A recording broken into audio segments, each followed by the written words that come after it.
good morning, good morning. Live pa rin po tayo napapanood ngayon sa ating social media accounts sa Facebook at YouTube channel ng UNTV at Good Morning Kuya. It's Monday morning, start your day right. Huwag po tayo makalimot una sa lahat na manalangin at humingi ng gabay sa Panginoon para sa ating mga paggawa. At mula po dito sa Pilipinas, saan man panig ng daigdig kayo naroroon, muli bumabati kami ng isang good morning. It's time to rise and shine.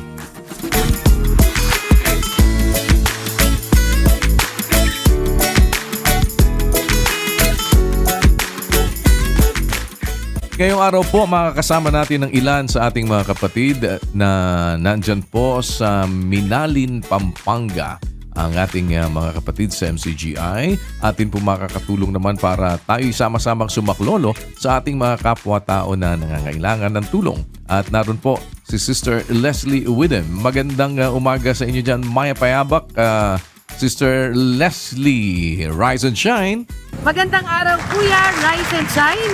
At nandito po ako ngayon sa Santo Domingo Elementary School, Minalin, Pampanga. Kasama ko po ngayon ang ating mga kapatid sa Santo Domingo Minalin Chapter. At masaya po kaming makabahagi ngayon sa ating matutulungan ngayong araw. Balik po sa inyo Kuya Daniel. Dakala, salamat Sis Leslie. Maraming salamat po sa lahat nating mga kapatid dyan sa Minalin, Pampanga. Sa inyong lahat na patuloy na nakikipagkaisa na sa tulong at awa ng Panginoon, tayo naman po ay maging maliit na kasangkapan na makaabot at makasaklolo sa ating mga kapwa-tao na nangangailangan. Babalikan ko po kayo mamaya para alamin sino po ang ating mga aabutin at atin pong sasaklolohan dyan sa lugar ng Minalin. Samantala sa mga nagbabawas ng timbang, narito po ang isang low-carb cheesecake na pwede ninyong ma-bake. Papaano itong ginagawa? Panoorin natin sa ating Cook It Right.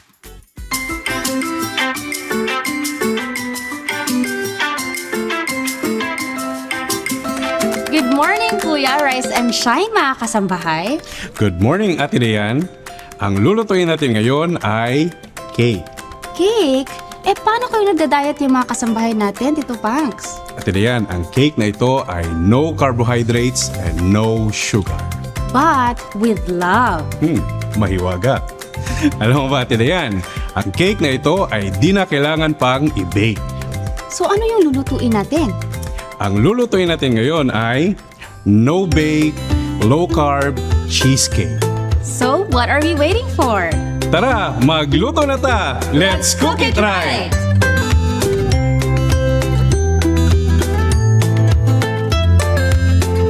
Siyempre dahil low-carb cheesecake yung gagawin natin ngayon, mga kasambahay, we will be using almond flour instead of all-purpose flour. Yes, And cream cheese.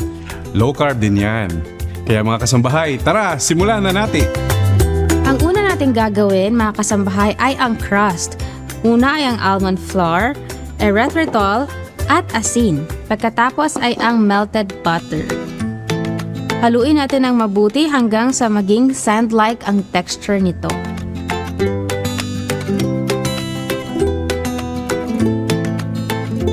Ilagay ang mixture sa isang 9-inch springform pan. Gamit ang ilalim ng isang measuring cup o pwede din mga kasambahay ang inyong mga daliri. Pindutin ang crust sa ilalim at sa gilid ng pan. Make sure to press it very firmly, then ilagay ito sa fridge. While iniintay natin yung ating crust na nasa loob ng fridge hanggang mag-firm ito, Tito Panks, gawin natin yung ating filling.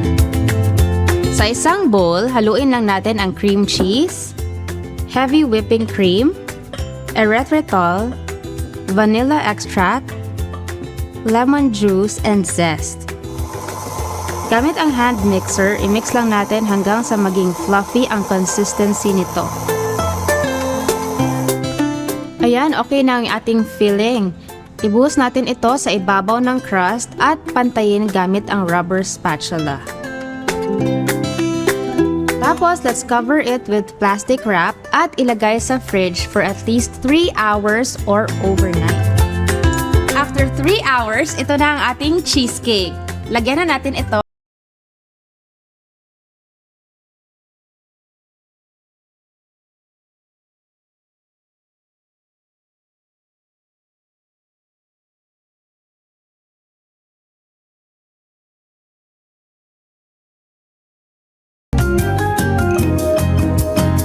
Ayan, ito na ang ating no-bay, low-carb cheesecake. Mga kasambahay, ang nilagay nating toppings dito, Pangs, ay unsweetened chocolate, low-carb ice cream cone, and strawberries. Dahil ang strawberries ay low-carb din. Yes, kaya ano pang hinihintay natin, Ate Leon? Tara, tikman na natin! Huwag kalimutan, bago kumain, manalangin.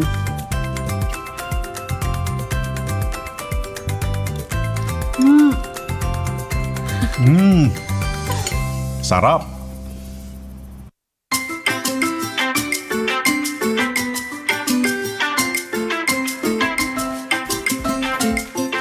Alam niyo po ba na mayroong isda na maraming pinagdadaanang pagsubok makarating lang sa isang lugar para manganak? Yan. Sa napakaraming mga nilikha ng Diyos, tignan natin kung anong isda ito. Panoorin po ang ating Wonders of Creation.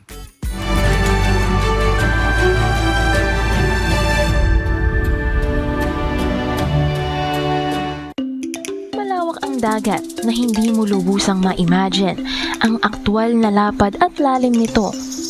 Kahit na sa mga impormasyong ibinabahagi ng science at mga pananaliksik.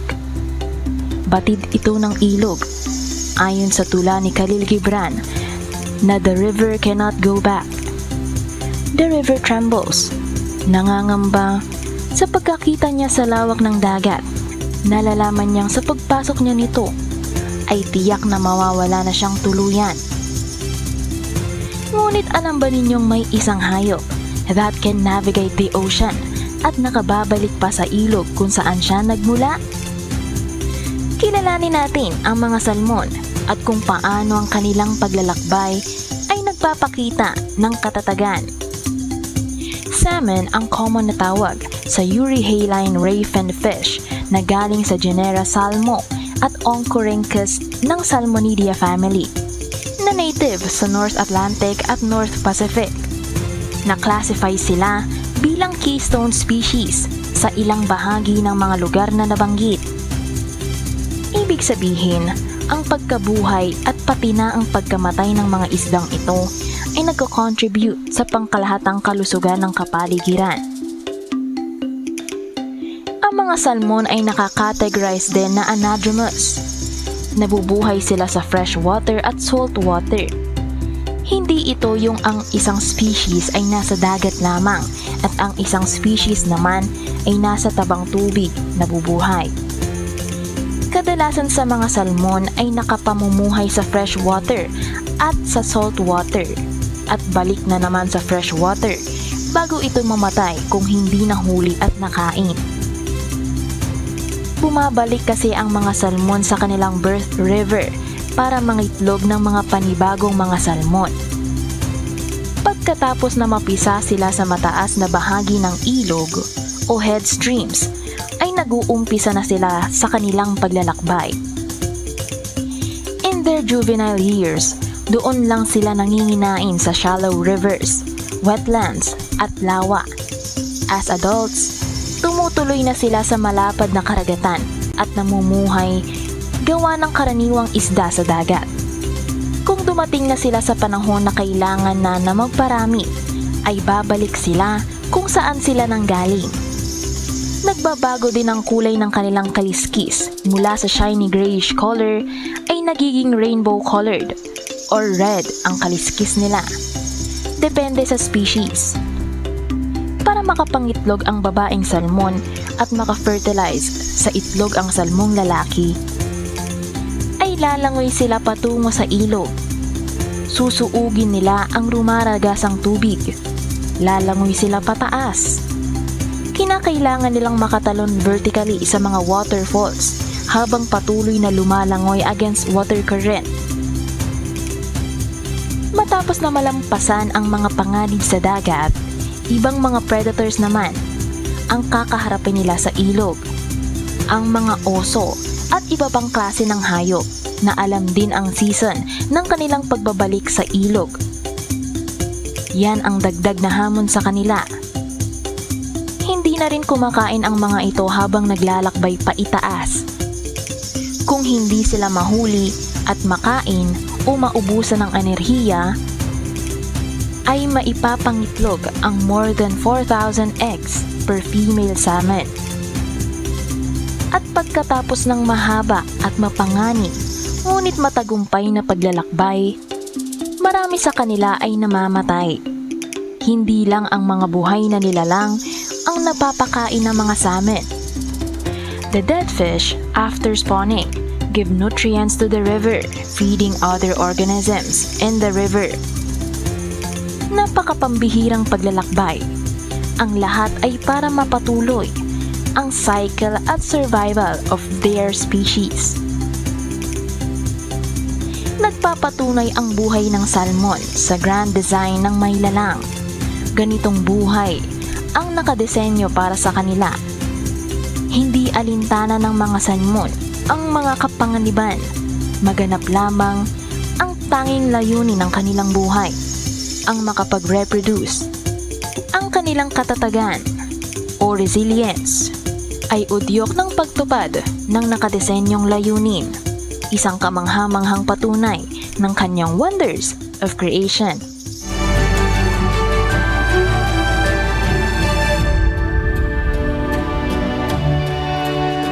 Bukod po sa vitamins, kailangan din ng ating katawan ang tamang balanse ng minerals para manatiling malakas at malusog. Pero papaano natin malalaman kung sapat ba ang ating mga nakukuha? Alamin natin ang kahalagahan ng right mineral balance sa atin pong Now You Know.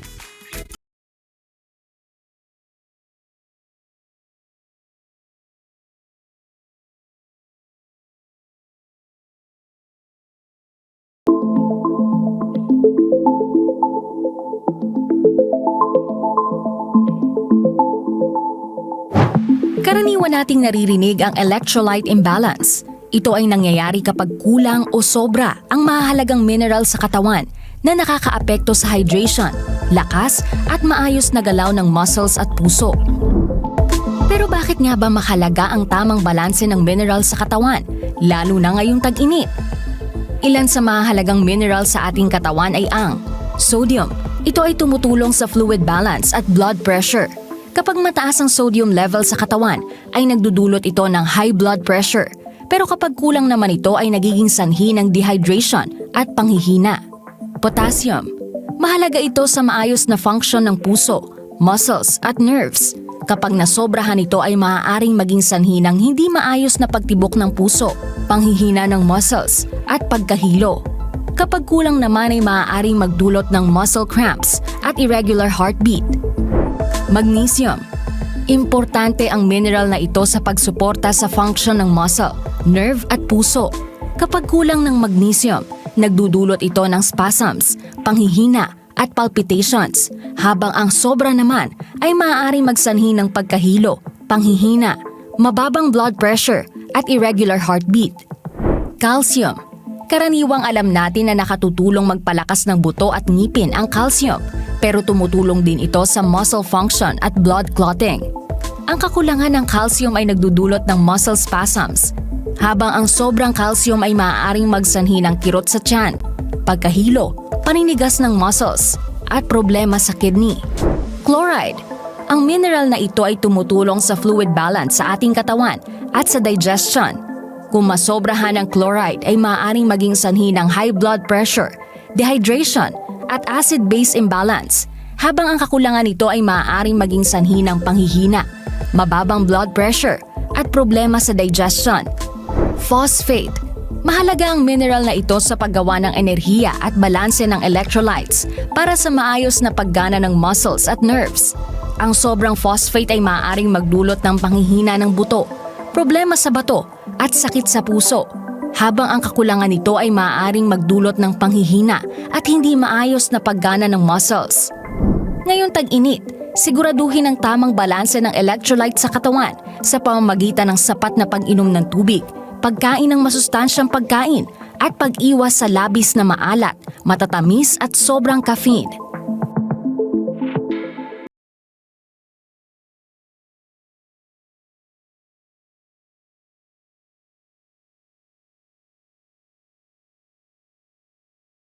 Hydration ay hindi lamang po para makapawi ng ating mga uhaw. Malaki po ang epekto nito sa ating mga kalusugan, sa ating mga enerhiya at sa ating kaisipan. Paano ba tayo mananatili na hydrated? Panoorin naman natin sa ating You Can Do It.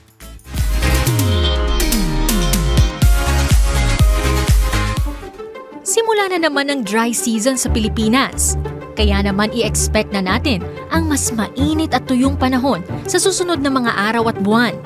Dahil dyan, dapat ay uminom tayo ng maraming tubig upang manatiling hydrated ang ating katawan. Paano nga ba nakakaapekto sa ating buhay kung tayo ay properly hydrated? Improved brain performance. Alam nyo ba na kahit kaunting dehydration lang ay pwedeng makaapekto negatively sa iba't ibang aspeto ng brain function? Kaya naman uminom ng sapat na dami ng tubig upang makatulong sa cognition, mood at concentration. Better digestive function. Nakatutulong ang tubig upang matunaw ang ating kinakain at upang maiwasan ang constipation. Mainam ang pag-inom ng mineral water para rito. Kidney stone prevention. Kapag ikaw ay laging hydrated, ang tubig na iniinom ay tutulong na mag-dilute ng minerals sa urinary tract upang maiwasan ang kidney stones. Pwede rin itong i-flush ang harmful bacteria upang makaiwas sa urinary tract infection o UTI. Helps in weight loss and weight management. Kapag uminom ng maraming tubig, ay bahagyang tataas ang iyong metabolism. At kapag uminom ng tubig 30 minutes bago kumain, baka tutulong ito upang maramdaman mong ikaw ay busog, kaya kaunting calories na lang ang iyong makakain. At syempre, healthier heart. Ang pananatiling well-hydrated ay tutulong sa iyong puso na mag-pump ng dugo ng maayos at maiwasan ang risk ng heart failure. Ilan lamang ito sa marami pang mabubuting epekto sa katawan ng pag-inom ng sapat na tubig. Kaya, just always keep yourself properly hydrated at siguradong you can do it!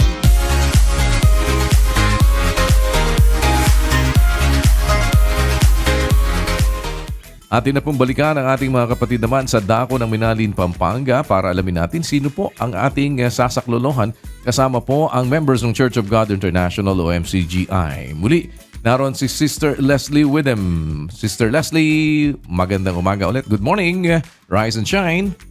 Yes po kuya, nandito po kami ngayon sa Santo Domingo Elementary School, Minalin, Pampanga upang ipagkaloob ang munting hiling ni Teacher Winnie de la Peña para sa kanyang mga mag-aaral. Hello po. Good morning po, Teacher Morning Winnie. po. Salamat po sa inyong pagtanggap sa amin. It's our pleasure po.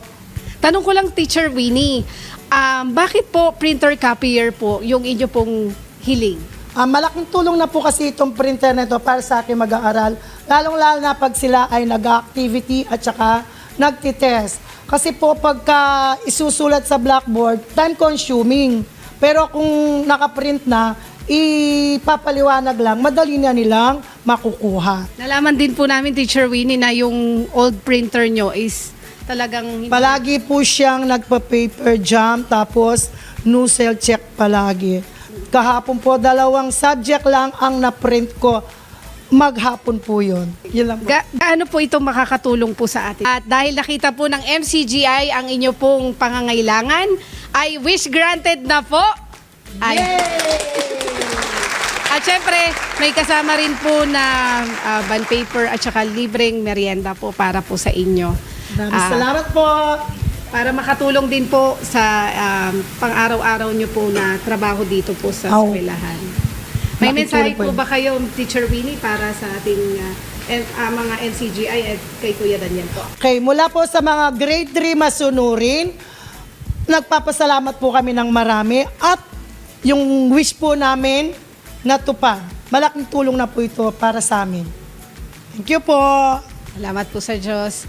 At Kuya, meron po kaming pagbati dito. In 1, 2, 3. Mula dito sa Santo Domingo Elementary School, Minalin, Pampanga, MCGI Cares, MCGI Shines, Balik po sa iyo, Kuya. Salamat po sa Diyos. Maraming salamat once again, Sis Leslie, at sa inyo pong lahat, mga kapatid. Salamat na muli at sa atin pong pagpapatuloy ng sama-samang pagtutulong-tulong para makasaklolo sa ating mga kapwa-tao na nangangailangan. Dalangin po namin ang lahat ng mabuti para sa inyo at sa inyong mga sambahayan. Pagpalain nawa po kayo ng Panginoon at sa lahat ng ating mga kapwa-tao naman po, kami ang members po ng Church of God International ay nagsisikap na sa tulong ng Diyos ay makarating sa iba't ibang mga dako na maaari naman tayo pong makatulong sa anumang paraan na pinahihintulot ng Panginoon. Mapagdamutan niyo po ang aming munting nakakayanan. Nariyan din po ang ating umiikot na mobile dental and optical clinic sa iba't ibang dako ng ating pong bansa sa Luzon, Visayas at Mindanao. Maaari din po ninyo yung malapitan kung sakali pong nakita nyo sa inyong lugar. Libreng serbisyo po yan ang ating mobile dental and optical clinic. Ang unit number 1 po natin ngayon kasalukuyan nasa Cagayan. Samantalang ang unit number 2 po natin ay nasa Oriental Mindoro. Ang ating unit number 3 ay nasa Negros Occidental. Samantalang yung isa po ngayon, ongoing tayo dyan sa Doña Orani, Bataan. Ang UNTV Mobile Dental and Optical Clinic naman po ay nagbibigay din ng libreng serbisyo dyan every Monday. Tuloy-tuloy po yan sa lahat ng ating mga kapwa-tao. Kung meron po kami ng mga munting maipaglilingkod sa anumang paraan, ibig naming maging maliit na kasangkapan ng Panginoon na makarating ang kanyang kabutihan sa inyo. Salamat po sa lahat ng ating mga kapatid dyan sa Minalin, Pampanga ngayon na nakasama natin. Keep on shining and keep on caring. At tunghayan naman po natin ang pagsisikap ng isang nanay na maitaguyod ang kanyang mga anak sa pamamagitan naman ng pagbebenta ng basahan. Kahit mahirap, huwag susuko. Laban lang.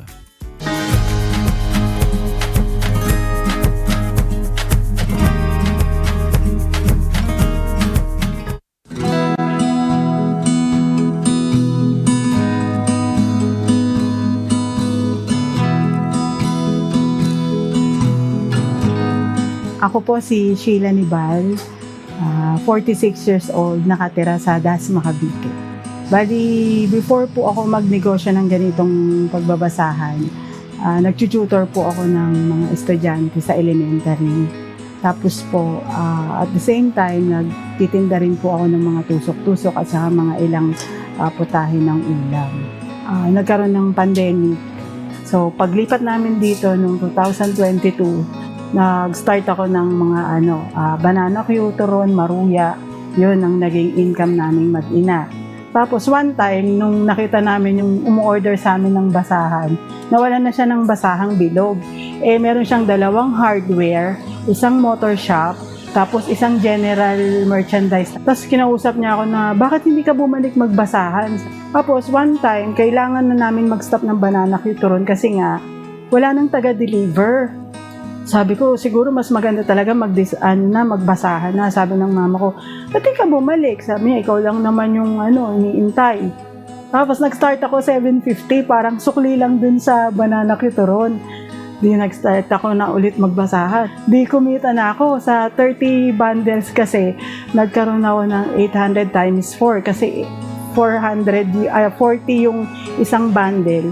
Bali, ang 20 bundles, nakakahalaga ng 800. So, nagkaroon ako ng 2-4. So, yun na, nag-start na doon hanggang sa ito na. Nagkaroon na ako ng makina ulit. Tapos, napalitan ko na yung luma. Tapos, ayan, mas mabilis yan kumpara mo dun sa una kong makina. Ngayon, may mga ilang kumukuha na rin sa akin dito. Nagbebenta sila dyan sa tricycle. Sabi ko, kailangan natin kumuha ng e-bikes. Ako na yung magdi-deliver nung basahan namin. Yan po yung aking katuwang na din sa pagdi-deliver. Yung pag-tutor ko, kasabay ng pagbabasahan. Kasi ang pagbabasahan, 4 o'clock ng umaga, gigising ako. Tapos uupuan na siya para sa salansan. Pagdating ng 8 o'clock, mag-tutor ako ng panghapon na estudyante ang pasok nila, 2. Mag-i-start ako ng 8 to 9, 9 to 10. Kasi panghapon sila eh. Ang tapos ng 2 estudyante, 11. Almost ganun. So, tapos, pagdating naman ng hapon, yung pang-umaga naman na estudyante na pumasok sa school, tututuran naman sila sa hapon. Meron akong 2 estudyante rin sa hapon na kumakain ng 1 to 2, 2 to 3 naman yung kanilang tutor hours. Kasi syempre, ang hirap maging single mom. Meron akong anak na 14 years old. Mag-isa ko lang talaga siya binubuhay. Sobrang hirap kasi kapag kailangan na pumunta sa school para umatin ng mga activity niya, hindi ako po pwede. Kasi kung hindi ako magtatrabaho, wala siyang baon kinabukasan. Maliwanag sa sarili niya na hati kami sa kahit na anong gawain. Natuto siya na mag-budget ng pera at mamalengke on his own. Ganun pa man, hanggang ngayon, mag-aapat na taon na okay naman yung aming pinag-usapan o yung aming usapan sa sitwasyon naming dalawa. Kasi kahit masipag ka, kahit madiskarte ka na nananay, kung wala kang pagtitiwala sa Diyos, lahat ng yan baliwala eh. Baga, sa bawat araw na lumilipas, ang lagi ko lang pinanghahawakan, yung pagtitiwala ko na hindi niya ako pababayaan at subok ko naman yun. Sa araw-araw na lumipas hanggang ngayon sa awa tulong ng Panginoon, hindi niya ako pinagutuman, hindi niya ako pinabayaan sa kahit na anong pinagdaanan ko.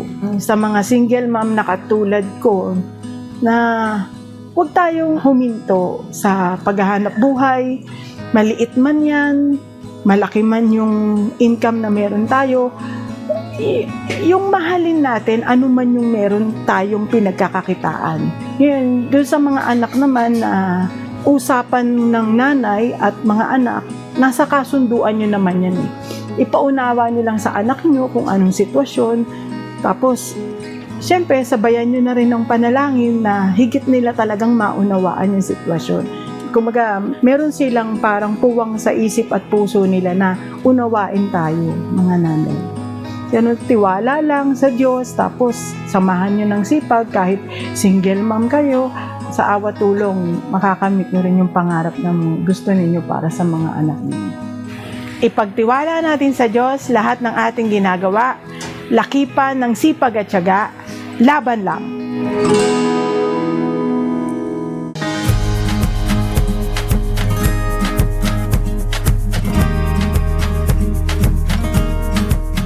At muli po, isang issue naman ang ating itinanong sa ating mga kababayan tungkol po sa ano ba ang mas matimbang para sa kanila, awa o pag-ibig. Pakinggan po natin ang kanilang naging katugunan at ano ba naman ang sinasabi ng banal na kasulatan tungkol sa mga bagay na ito.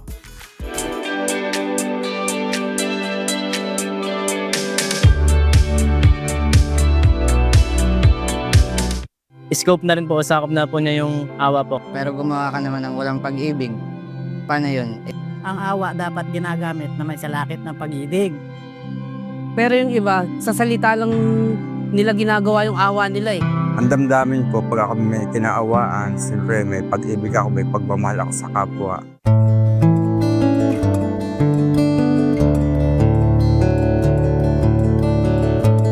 Okay po yung awa po, mas matimba ang pag may pag-ibig ka at may awa ka, kalakip yung pag-ibig. Kasi po yun ang damdamin ko pag ako may kinaawaan, siyempre may pag-ibig ako, may pagmamahal ako sa kapwa. Kung anong kailangan ng kapwa na pwede kong maibigay, loobin ng Diyos na ako'y meron. Kahit ano po, sa maliit na bagay, makatulong ako, yun po ang mahalaga po sa akin.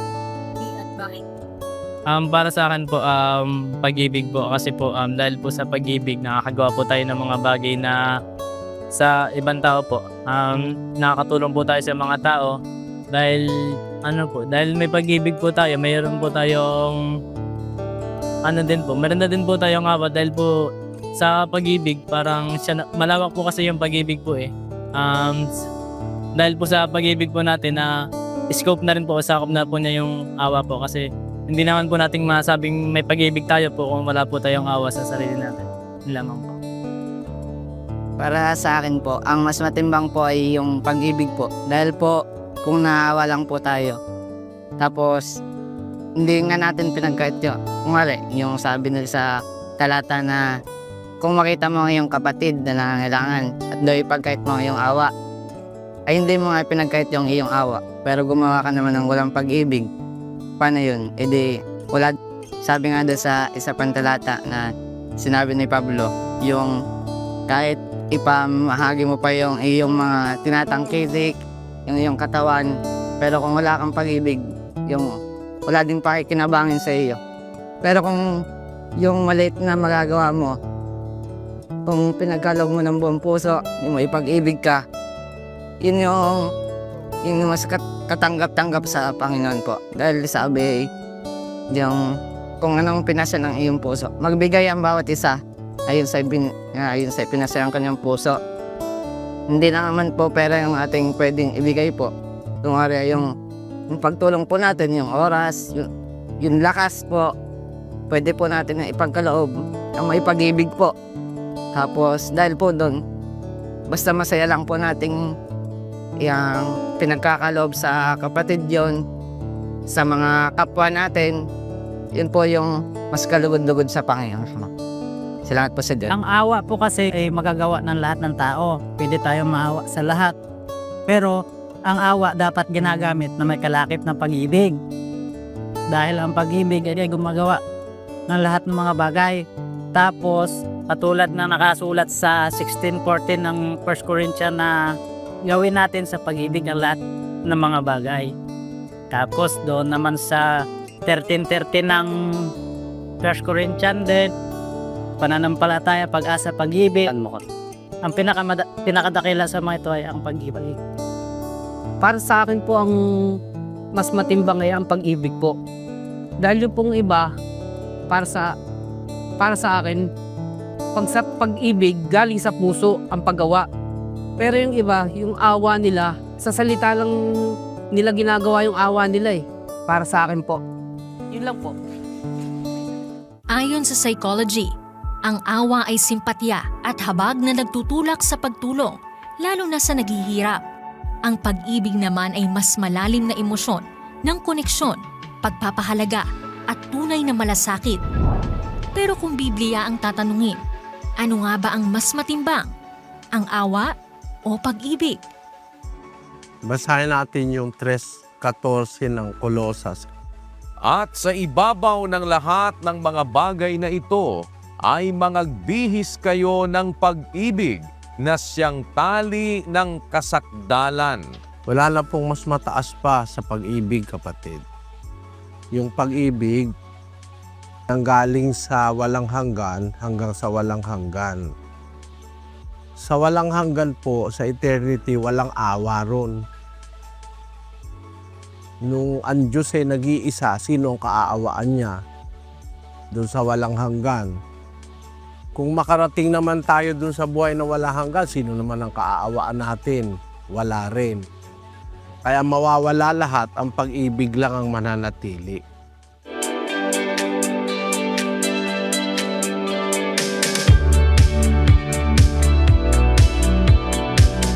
Sa atin pa rin pong patuloy na layunin na maipalaganap ang paggawa ng kabutihan at ating masamantala ang bawat pagkakataon na mayroon tayo na makagawa ng mabuti at makapagparamdam ng pag-ibig sa ating mga kapwa-tao. Muli po, isang social experiment ang ating isinagawa.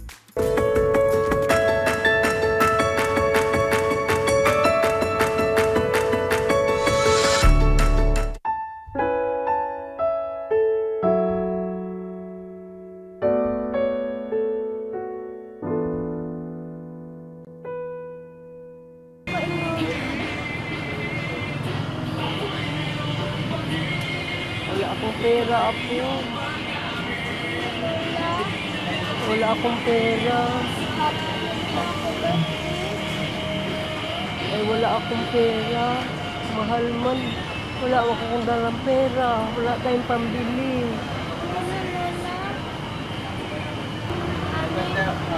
Wala po akong pambili, sir. Wala akong pera. Sa inyo, ma'am. Wala mo akong pambili, sir. Gusto daw po niya iinom. Gusto daw po niya uminom. Wala man akong pambili. Sa may mo, ma'am. Yung mama mo sa inom po ka, ma'am. Ilan na mo? Kahit yung apo ko na lang po. Asa na, ma'am? Inom mo doon. Iinom daw po siya. Wala akong pera pambili.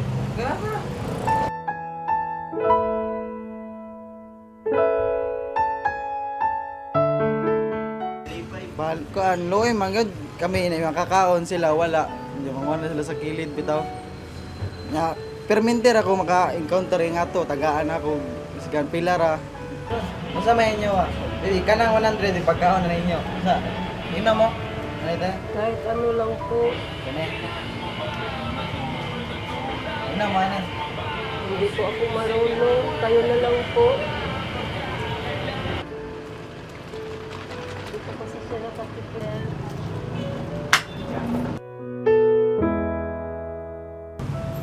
Trabante na may diri pero dili mi daho. Ikaw gyud mo first move gay na may imoy kabuga. Sila wala siya kabayad. Moto. Tagaan na may ato Salamat po, sir. Salamat po sa Diyos, sir. Pag magkapera po ako, babayaran ko kayo. Salamat po.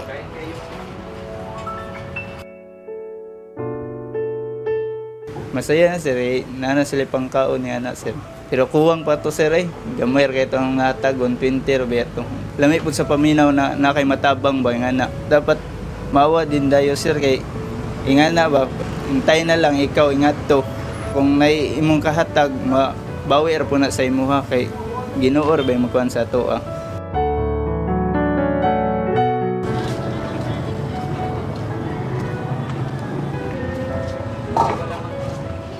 Wala sa ito kwarta lo. Apo ko sa ito kwarta. Tagpila niyo men. Tagpila niyo men. 45 isa na eh. Pag buy one take one, ito. Ako apo ang mangulit. Mangayon ng milti kay kaong ko no siya.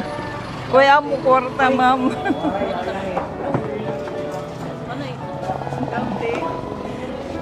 Anak ko da apo lamang. Salamat sa Diyos. Naawa kasi ako kasi dati din ako sa wala ba yun. Yung parang tingin-tingin lang, walang ikabili, ganyan. Wala naman wala akong tumulong, di ba? Nakita ko si nanay, gusto nila na po niya, binigyan ko kahit walang ano, kahit busy, ganyan. Oo. Salamat. Ano may gusto ng aircon? Salamat.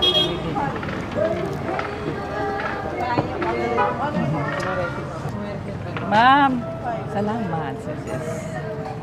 Hindi lang sa pamilya ko na doon ako mag-focus ng tulungan sa ibang tao rin. Yung mga kailangan tulong ko. Yun. Hindi naman kawalan tumulong sa mga negosyante. Tumulong ka, hindi naman yung malaking halaga, di ba, na tumulong sa ibang tao. Importante, nandyan pa ang kapital at saka kinansya mo. Kakapasa. Kaya kung ako mayaman lang talaga ako, why not, di ba?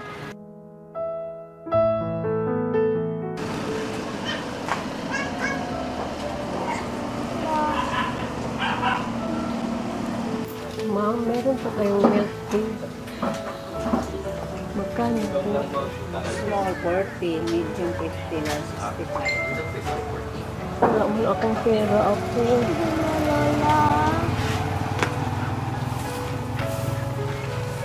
Ay, ito lang na. Daan lang ka na ko na yan. Kadali lang na. Salamat po, ma'am. Ay na lang na. Ay na lang.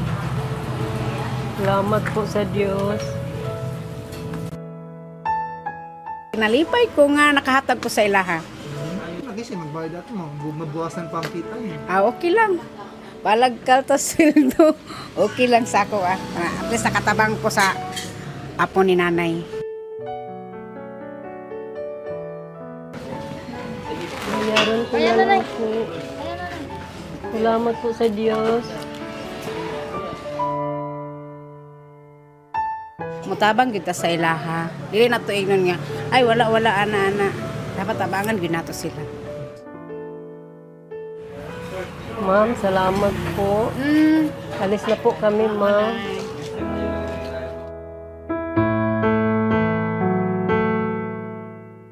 Pag magkapira na lang tayo, saka tayo babalik dito.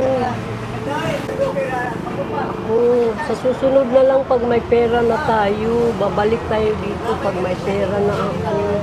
Wala kasi ako dalang pera. Ma'am. Ako na may ako. pambili. Gusto siya uminom.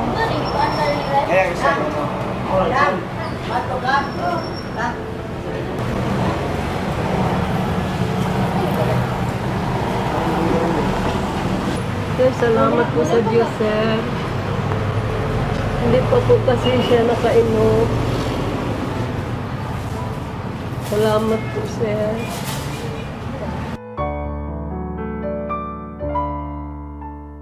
Thank you, sir. Pero di ko pala alam na binilhan pala niya yan ng iced coffee si nanay. Kaya tinanong niya ulit si nanay if bibili din siya. Sabi ni nanay wala daw siyang pera. So sabi niya na, sige, bilhin lang din natin.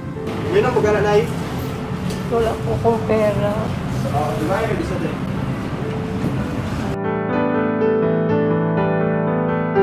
Di ko alam na binilhan niya pala din sila nanay. Kaya I'm happy kasi may initiative din siya na bumigay sa iba.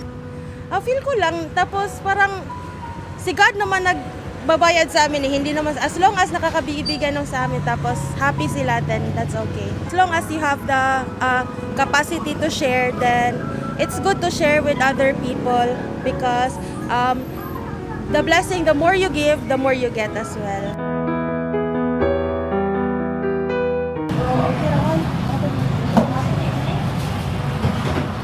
Ma'am, salamat po. Salamat po sa Diyos, ma'am.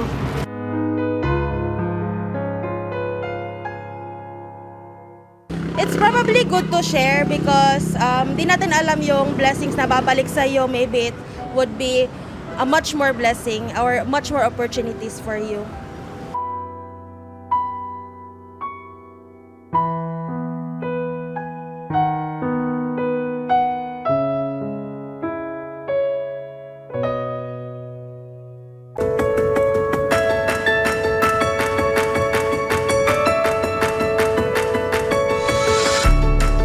Tayo naman po ay makibalita ngayon sa atin pong isinasagawa na medical mission dito po sa ating lokal sa Doña Orani, Pulangco Street, Barangay Doña Orani, Bataan. Nagpasimula na po ang ating registration kaninang 5 o'clock in the morning at yan po ay hanggang alas 9 ng umaga. Yan po ay bukas sa lahat, ano man ang inyong relihiyon, ano man ang inyong political affiliation, wika, lahi, kulay.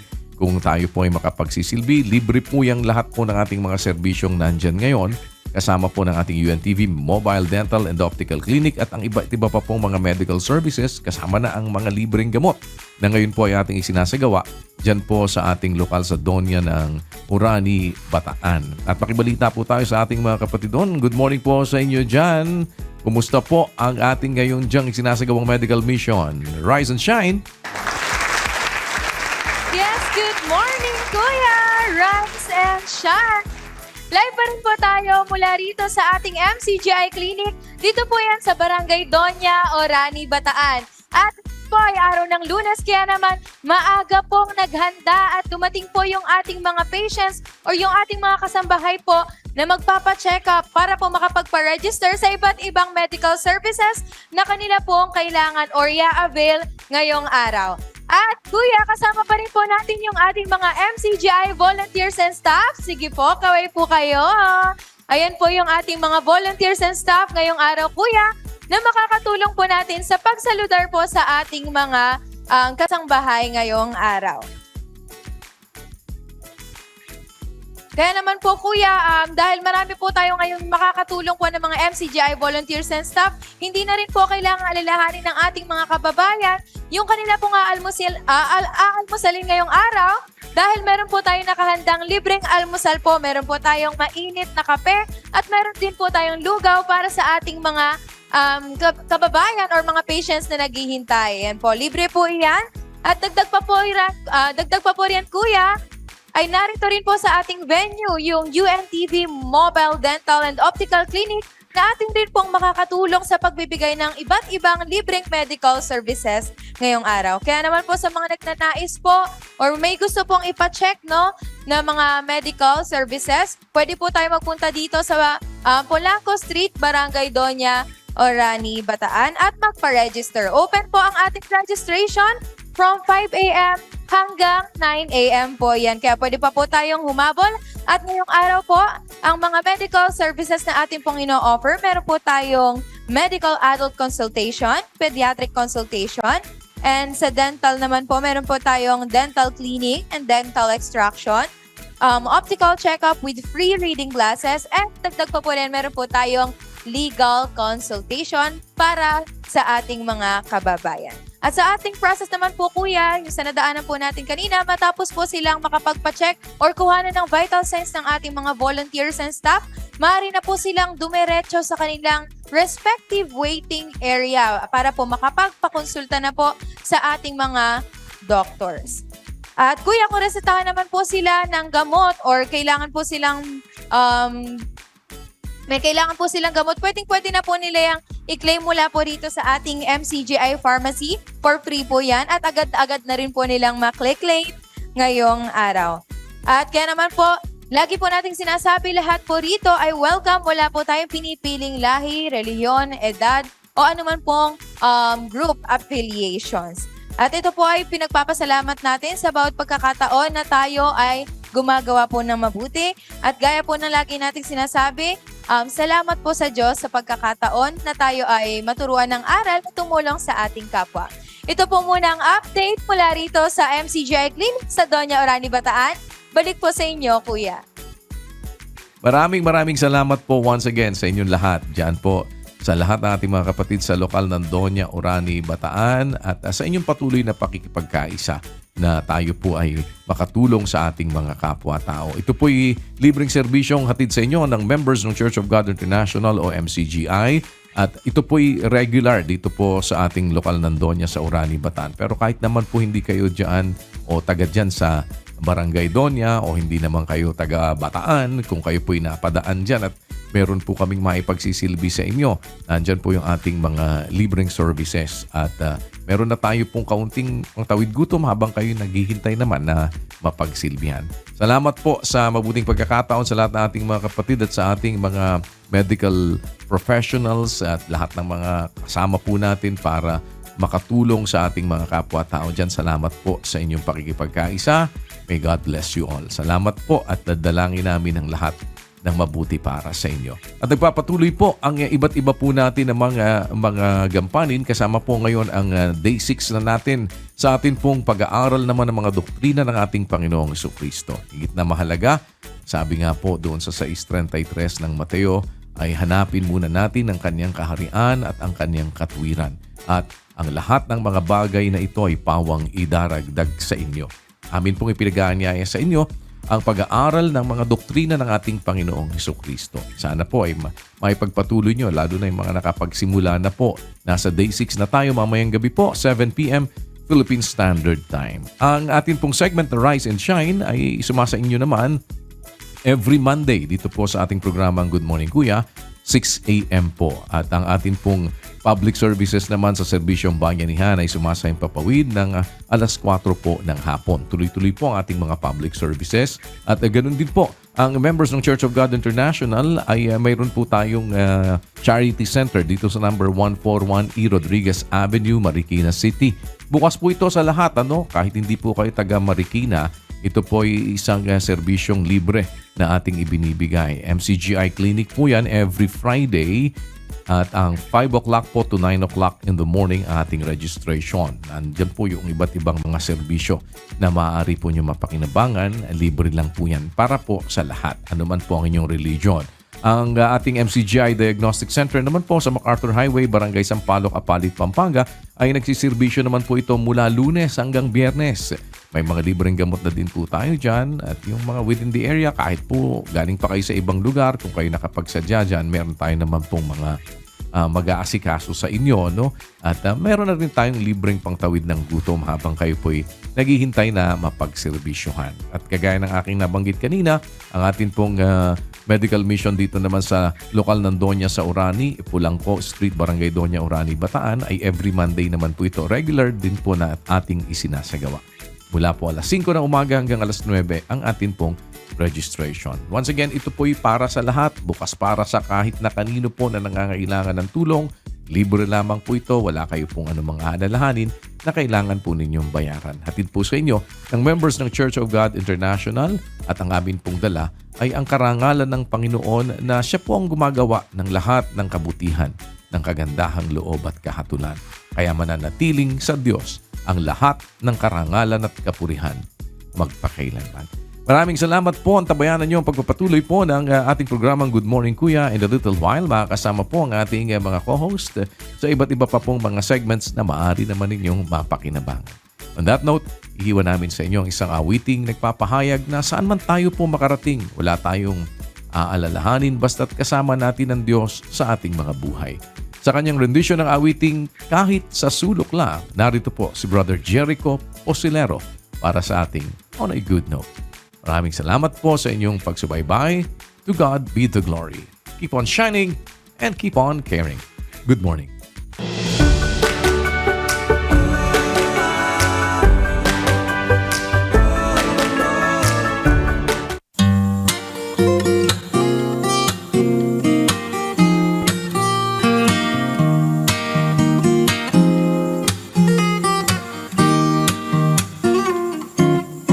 Kahit na sa sulok lang ng iyong paraiso, basta't ikaw ay kapiling sa banal na bayan mo. Hindi sapat pagtitiis sa buhay na ito upang maitumbas sa kalwalhatian mo.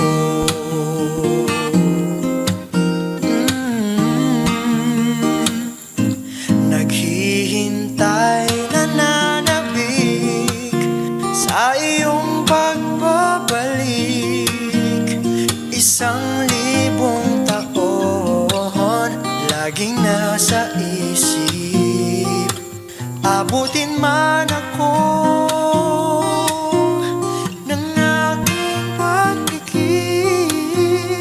umaasang ididilat sa unang pagtindig.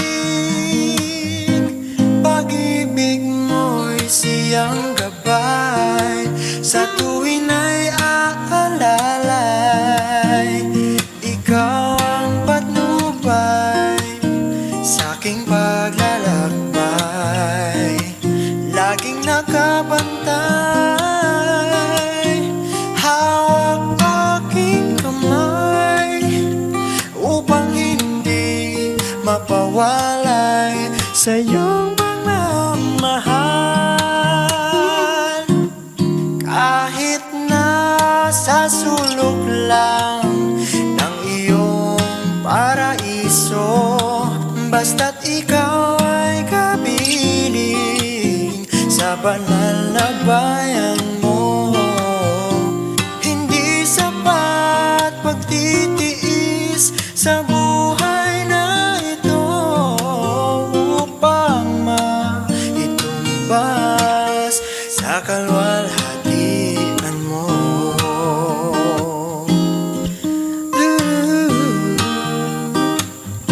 Salamat ang tanging ganti dahil ikaw ay mabuti. Di ka ano man ang lahi, kami kinandili, tinawag, pinili, ang alay na pagpupuri, ang maisusukli. Kahit na sa sulok lang ng iyong paraiso, basta't ikaw ay kapiling sa banal na bayan mo. Hindi sapat pagtitiis sa buhay na ito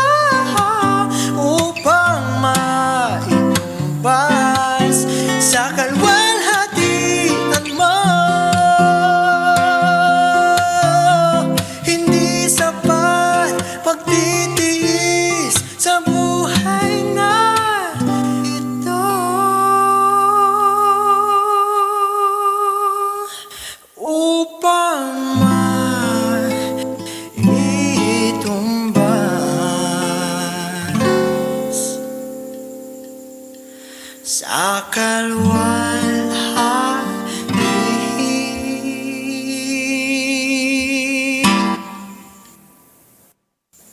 Ang mo